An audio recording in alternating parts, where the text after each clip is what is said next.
The Podcast for Boston is brought to you by Mooney Dental in Woburn. Kevin Mooney is a proud BC alum. NWN, the official technology infrastructure partner of Boston College Athletics, and the Stockyard. Stop into the Stockyard in Brighton every Thursday night for the Bill O'Brien radio show. SeatGeek is the official ticket marketplace of Boston College Athletics. Find tickets to Eagles games and more. I'll be the best alive. I'm gonna show you how to do it right. You'll see how you should be living life. But when you do, it's not that hard. Really gonna wanna give it up. I'll be the best alive. I'm gonna show you how to do it right. What's up, BC? I'm Giovanni. And I'm AB, and this is the Podcast for Boston. And today we are honored to be joined by our first coach on the program, a 5-time Olympian, 12-time medalist, Dara Torres. Welcome to the show. Thank you. You know I like to be first, so I'm glad I'm the first coach. Yeah, you sure do like to be first. You've had yourself quite the career in your second season now at BC, and we're so happy to have you on. Well, thank you. I'm psyched to be here. Dara, the 2028 Olympics are coming up, and just kicking off with that, when you think about the Olympics coming up in a few years, do you have an itch at all to get back in the pool? Zip, zero, none. No, I really don't. You know, I feel like I've been in the sport for so many years that, my time is up and, move on to the next thing. And that's why I'm here at Boston College. But, I think if there's anything that I miss, probably the competitiveness of it, because I still have that in me. But I don't miss the workouts. I don't miss, all the travel. Like I'm good where I am now. It's so funny that you say that, because when I was in high school, I remember going to this recruiting talk with my lacrosse club coach, and she had won 4 national championships in college, like literally never lost. And I remember her getting up there and saying, I would never go back and do it again, but I loved it.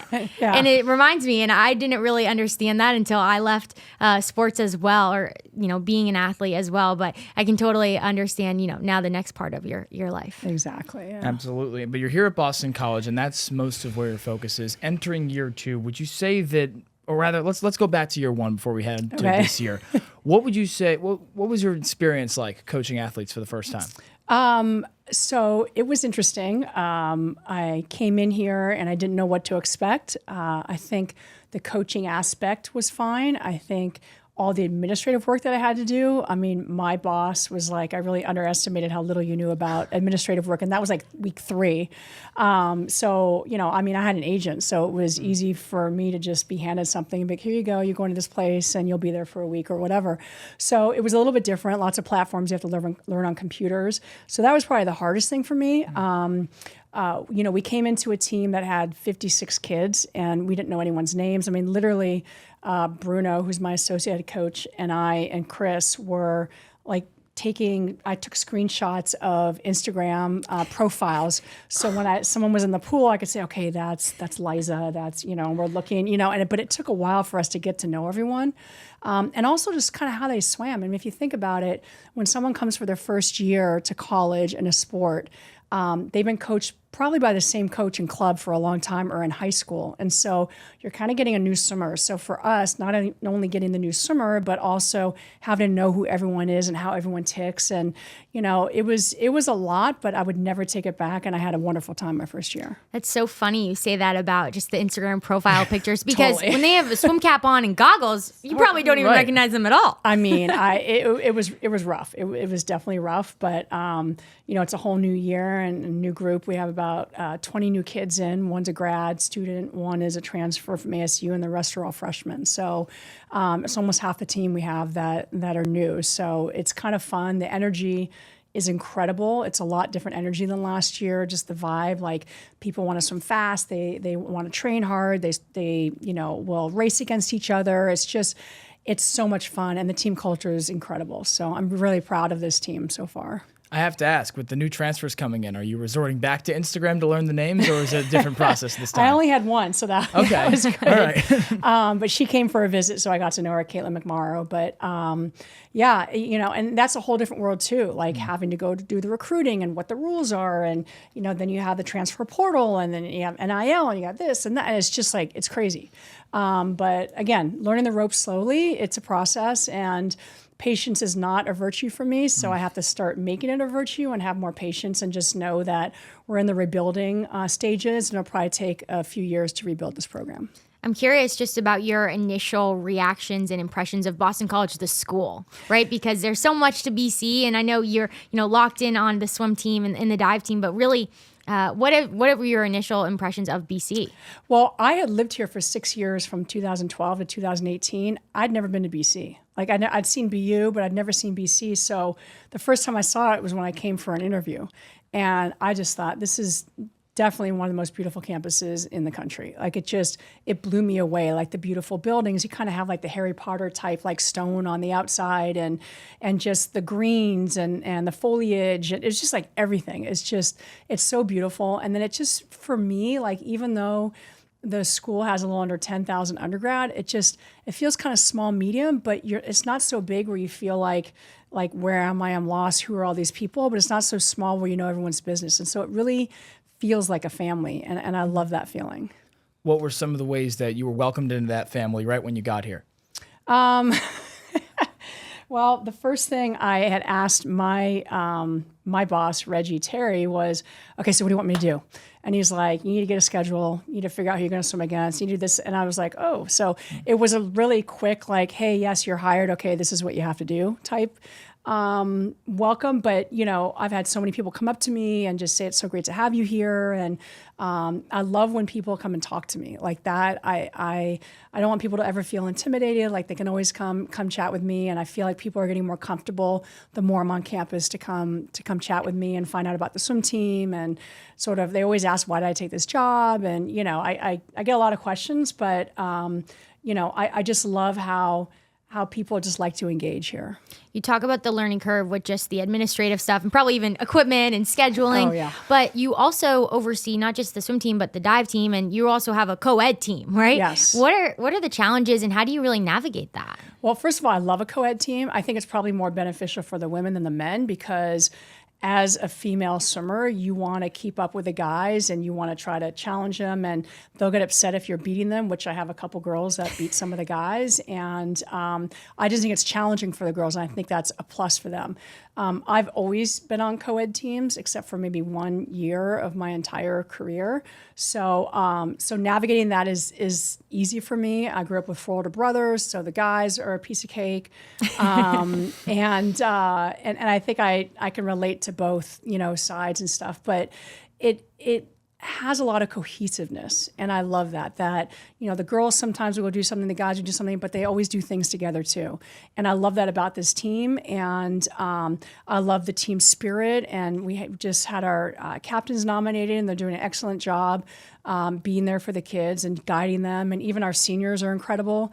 They've been very proactive and have helped a lot of the younger kids and the new freshmen and stuff. So it's been wonderful, but I don't think I've really, everything's a challenge to me, I guess. Nothing comes easy.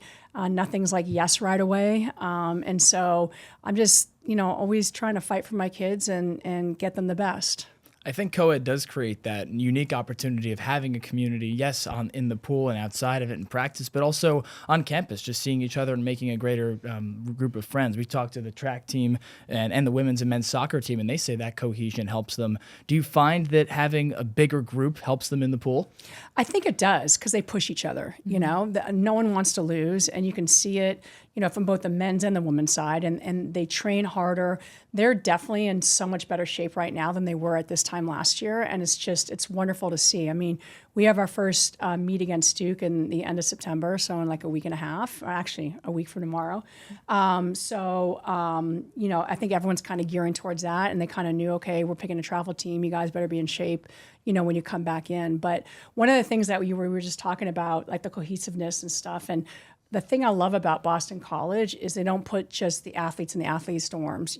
I think that's awesome because everyone here gets to meet a lot of people. I've had freshmen last year on Newton, and yes, it was a little bit of a pain to go like from campus on a shuttle back here, but they said they wouldn't trade it because they made so many friends and they're all freshmen over there. And so I love that Boston College does that. I think it's a great thing to do. That was by far the best part of my BC experience was that I had friends who were on different sports teams, who didn't play sports, who were in clubs that I weren't in, clubs that I was in. It really enriched my experience here, but everyone loved BC sports too. That was fun to be a part of a school-spirited school. But you did mention just the fitness of your team, and I do have have to ask you because you see the swim team in the pool, but then you also see the swim team running around here doing these crazy workouts. So what's the hardest workout you're going to put your team through this fall? In or out of the pool? I might have already done it. I had them. It's funny because they wanted to do the run for Wells, and we were going to do it like at 3 p.m. before our swim practice.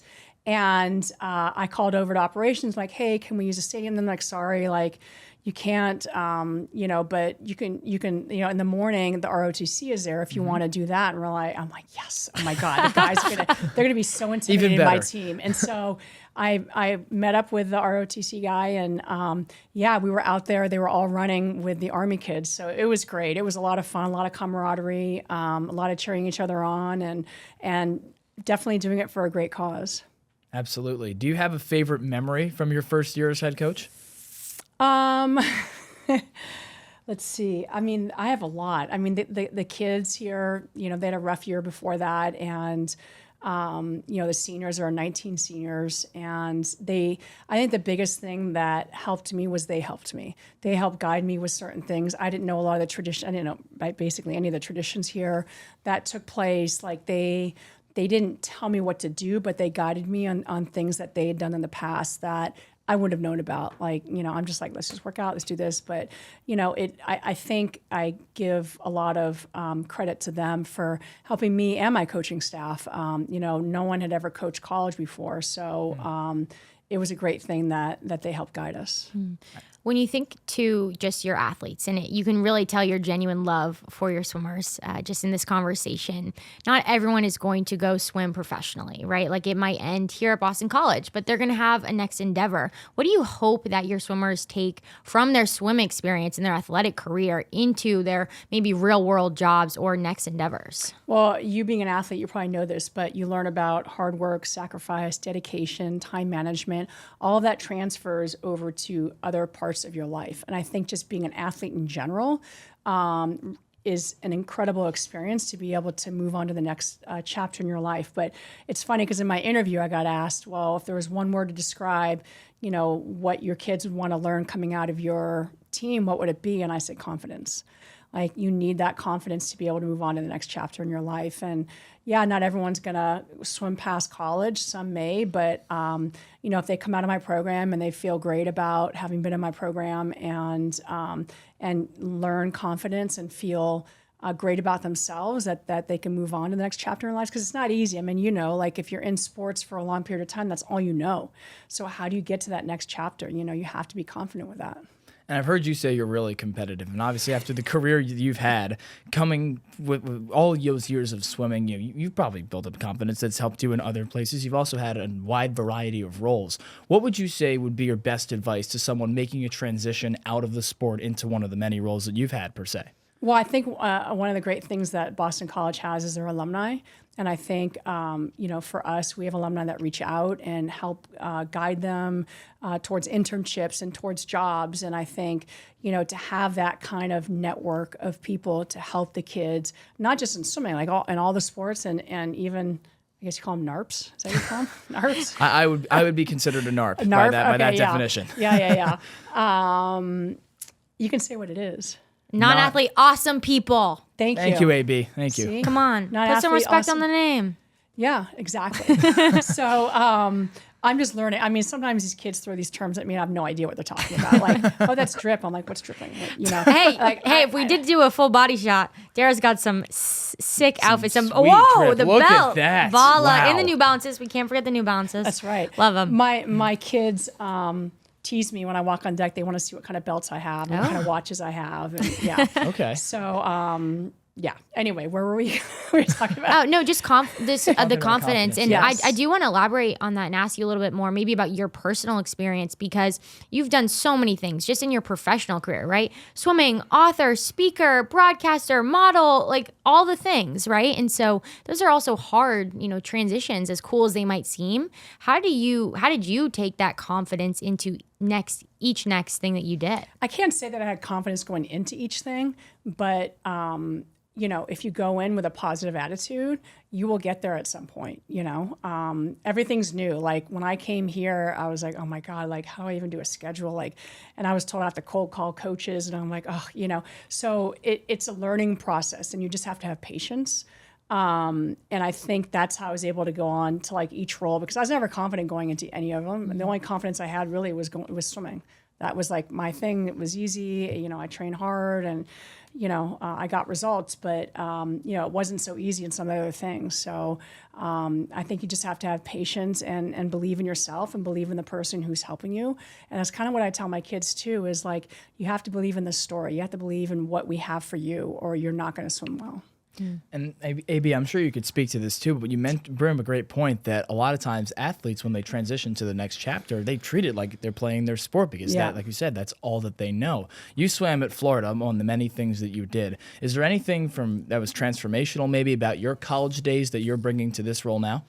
I've learned a lot from a lot of different coaches. I've swum with some of the best coaches in the world. They have like a combined total of 18 NCAA titles. They've coached over 50 Olympians and have been to about 15 Olympic Games. So I've learned so much from all these coaches, but not all of it's great. There's always gonna be coaches at things you're like, okay, I'm gonna make sure I'm never gonna do that, And so I think I took the good and the bad and tried to figure out how I can be the best coach for these kids. And one of the things I got asked also is, well, you've been at the Olympic level, you've been at the elite level for so long, like, what are your expectations for these kids? How do you not put that kind of pressure on these kids? And I said, listen, I think for these kids, you really have to try to coach them so they can be the best that they can be in their ability. And that's really what we try to do, is we try to coach a little bit individual, but also as a team. And I think that's very important. I love that. And as an athlete, regardless of how far your career goes, you want to absolutely expend the talent that you've been given, right? Yeah. And so it's really cool that these swimmers here at Boston College have someone like you that's going to be able to really pull that out of them. But I do want to talk a little bit more about the Olympics because they're coming up 2028 in the U.S., in L.A. What advantage is that like for an American?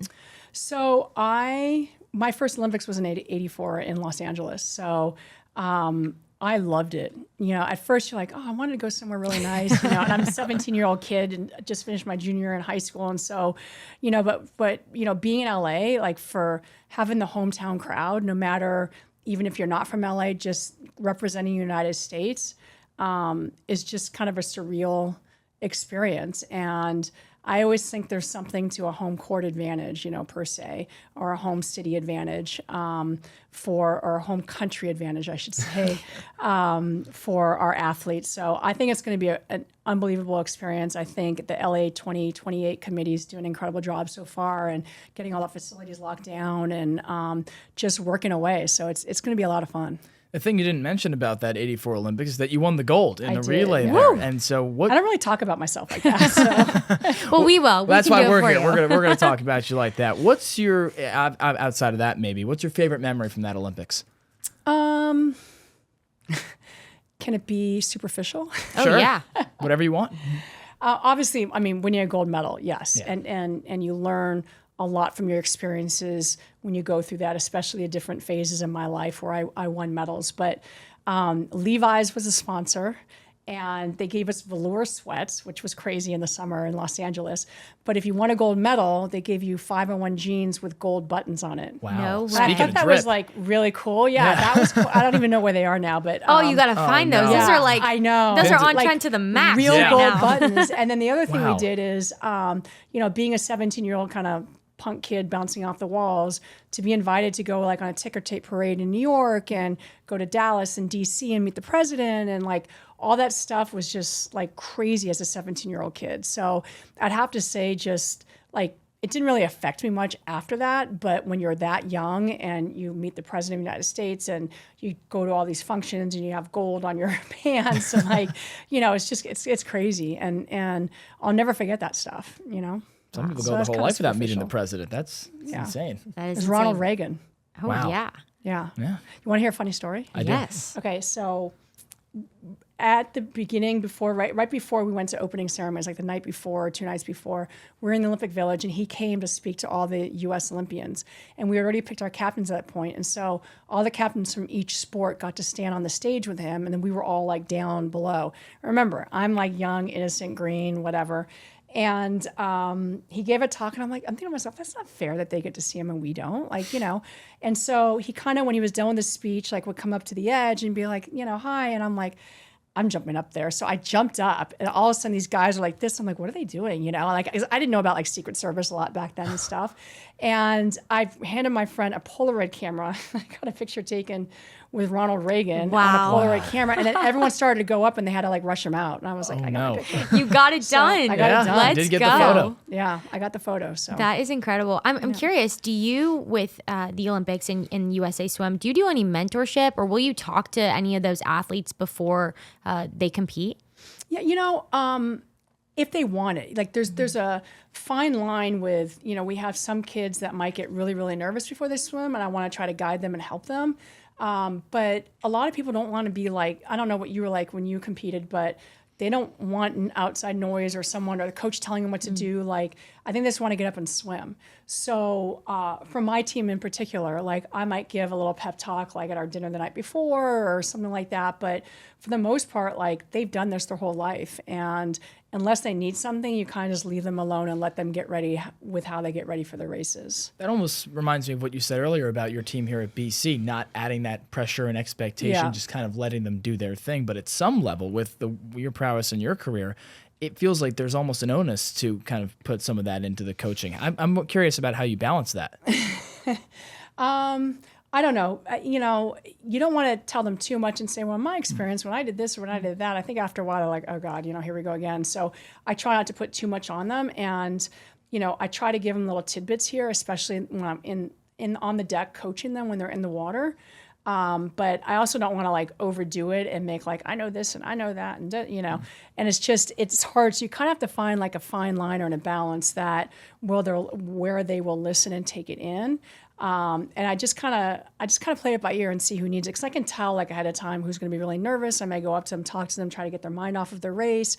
It just depends on the person. I had a girl that would come talk to me all the time before races last year. And I think it kind of calmed her down a little bit. So it really depends, but I do try to like go to a high school or give some talks. I know I'm being interviewed by an elementary school in a couple weeks, which should be fun. And so I love to do that. Like that's something like, even though I give motivational talks to corporations and companies and stuff, I like to do the smaller ones when you go to schools and really try to make an impact like that. Yeah. I'd love to know, just looking at the professional swimmers right now, is there a certain athlete who you can see like, man, they're really special? And I know I could probably throw out a name like Katie Ledecky or, other people, but is there a swimmer that you think people should just have their eye on and be cheering for? It's hard because right now, you kind of gauge things a couple of years out. And the kids that went to World Championships in Singapore this past summer had like food poisoning and they got really sick. So it's hard to be able to say, oh yeah, watch for this person or watch for that person. But of course, again, you're always going to have the Katie Ledeckys who are going to, swim fast. But there should have been some other standouts at that meet. And unfortunately, it just didn't happen. So you'll have to ask me that in a year and I'll let you know. We'll get back to you on that. We got to see where the next generation lies, and that can be so difficult. I mean, from a predictive standpoint, that LA is in a couple of years, and you still have so much time. So much could happen in between then.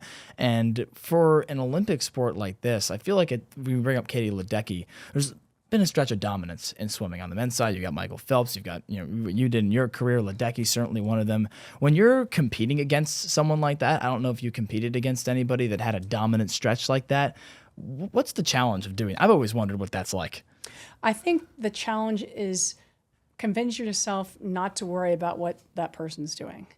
I think people get so overwhelmed when they're in a heat with someone who has broken a world record or won a gold medal. And what I try to tell my kids is that you don't know which swimmer's going to show up that day. And yes, they can have a streak or whatever, but there may be that one meet where you're like, they may be off or they may have hit their peak or whatever it is. and then you shine. And so I think it's really important to not waste your energy worrying. I mean, I'm sure you had teams that you worried about and stuff, and then you get in there and you play the way you play, and then you beat them, but you think about how much energy you wasted, like worrying and being nervous. And you're always going to be nervous, but there's this other nervous energy that you're putting on to other people when you should be keeping it inside. I love that advice. Yeah. I think that's so important regardless of what you're doing in life, right? Yeah. Is like not worrying too much about where other people are in life or what they're doing, and really being able to just look at your own life and get the best out of the opportunities that you've been given. And I do want to wrap up with some BC questions that we ask a bunch of the athletes. But first, if Gio and I are jumping in the pool at any point in the next 15, 20 years of our lives, what's one swimming tip that you would give us to beat whoever we're racing? It could be subtle with the hands, a core thing. Like, what should we I'll take know? anything. Give us the inside scoop. Are you actually diving or are you just pushing off? Ooh. Maybe pushing can off. you I dive? don't know. I I can don't know. dive, but we're just naturally in the pool and we're gonna race. Keep it smooth. Don't. I think people panic when they get in the water and they try too hard, and all of a sudden their muscles clench and they get super tired really quickly. Just keep it smooth and rhythmical. That's the All right, advice AB, I we would may give. have to race. Hey, we're gonna jump in the res right after this, and I'm All gonna right. keep it smooth. Can't wait. All right, we'll do just a few questions Okay. that we're asking all the BC athletes, but we'll ask you favorite place to eat on campus or just off campus nearby. Cafe Landwehr.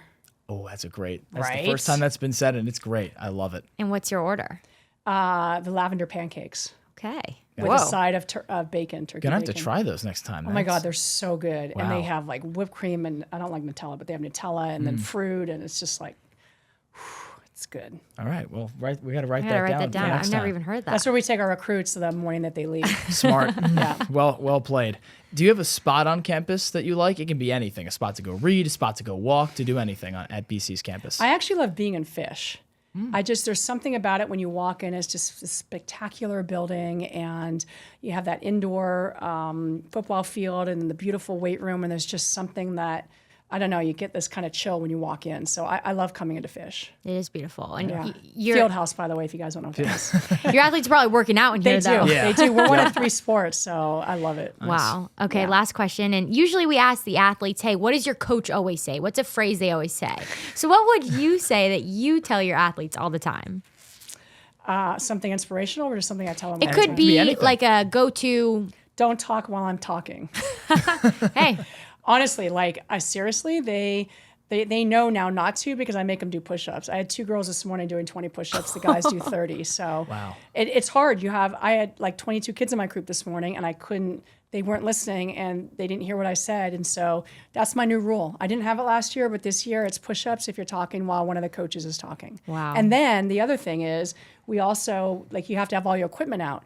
You can't get going in and out of your bag, grabbing stuff, putting it back. So they ask me what it is, and I tell them, and if it's not out, they have 20 push-ups. And so one time I was wrong and I forgot to tell them to take something out, then I had to do 20 push-ups. So it's kind of a fun thing, and it gets them strong, but it's just kind of a little bit about respect. hey, that means something too, the accountability that you right. have Exactly. too. Exactly. We would do the exact same thing with our trainer here at BC, and if he messed, you do the sequence of your stretches and your Right. cool downs, and if he missed one, then down, 10 That's push-ups. right. I had to do So it. you're doing the exact same Yes. thing. Well, Dara, thank you so much for Thank coming you. on It's nice this to see you podcast. We're guys. so Yeah. excited to watch your team this season and cheer you guys on. Thank you. I appreciate it. We have 2 home meets. Woo! Yeah. Show up and show out. Go Eagles. Be the best alive. I'm gonna show you how to do